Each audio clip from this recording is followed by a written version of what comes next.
বাংলাদেশে যে আহলে সুন্নাত ওয়াল জামাতের সম্মিলিত যে কমিটিটা আমরা করেছি, ইতিমধ্যে আমি গুনাহগারও সেই কমিটিতে আছি এবং আহলে সুন্নাত ওয়াল জামাতের ঐক্যবদ্ধ প্ল্যাটফর্ম আলহামদুলিল্লাহ আমরা তৈরি করতে সক্ষম হয়েছি।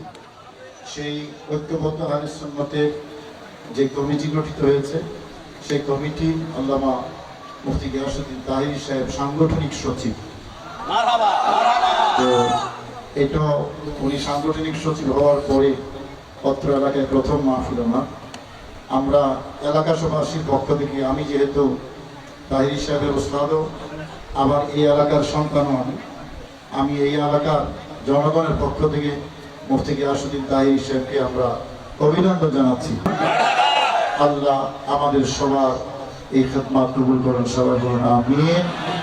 তো আল্লামা গিয়াসউদ্দিন তাহিরি সাহেব এখন ওনার পরজোশ তাকবীর করবেন।